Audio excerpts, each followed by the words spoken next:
ខ្ញុំតែហ៊ានតែនិយាយថាលោកគ្រូពេទ្យឥឡូវខ្ញុំអាចភ្ជាប់ជាមួយទៀតលោកគ្រូអ្នកគ្រូជាអ្នកធ្វើការងារកិច្ចការមួយចំនួនរបស់ទេវតាហេតុអី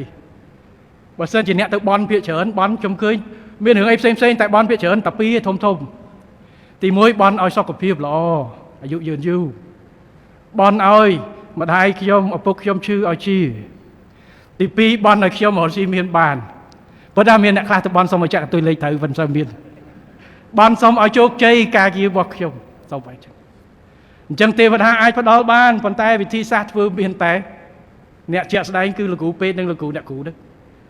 លោកគ្រូពេទ្យអ្នកឈឺទៅបន់ទេវតាមែនដូចថ្ងៃមុនខ្ញុំមើលលោកគ្រូសុភាពលោកក៏ដាក់មានញោមដាក់សារតាម Facebook មកសុំឲ្យអាត្មាប្រោះព្រំឲ្យកុំឲ្យឈឺបដិជគុណមានសន្តិការត្រឡប់ទៅវិញបើញោមឈឺញោមទៅពេទ្យអាត្មាឈឺក៏ទៅពេទ្យដែរអាយុវែងអាយុអីដោយសារពេទ្យកូនកើតមកមិនស្លាប់ម្ដាយសុខភាពល្អដោយសារពេទ្យយើងធ្វើការងារទេវតាយើងមិនមែនទេវតាទេតែយើងធ្វើកិច្ចការងាររបស់ទេវតាលោកគ្រូអ្នកគ្រូដូចគ្នាគេទៅបន់ថាឲ្យជោគជ័យតែលោកគ្រូអ្នកគ្រូជាអ្នកបង្រៀនតាំងពីក្មេងតអ្នកនឹងមានសមត្ថភាពចំណេះដឹងខ្លះបានអាចធ្វើការជោគជ័យអញ្ចឹងភារកិច្ចនិងការខិតខំរបស់លោកគ្រូអ្នកគ្រូដែលថាជាសេនា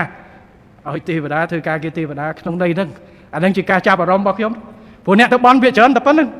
សូមឲ្យសុខភាពល្អអាយុយឺនយូរហើយរស់ស៊ីមានបានធ្វើការងារជោគជ័យអញ្ចឹងសុខភាពគឺរកគ្រូពេទ្យសមត្ថភាពចំណេះដឹងដើម្បីជោគជ័យក្នុងការងារគឺរកគ្រូអញ្ចឹងលោកគ្រូអ្នកគ្រូទាំងអស់ទូទាំងប្រទេសខ្ញុំសូមលើកទឹកចិត្តទោះបីជានៅក្នុងស្ថាប័នដែលមានទទួលជ័យលាភីឬមិនជ័យលាភីចំណុចខ្លាំងចំណុចខ្សោយសូមលោកគ្រូអ្នកគ្រូបន្តកិច្ចការទេវតានេះដើម្បីជួយប្រទេសជាតិនិងប្រជាជនយើង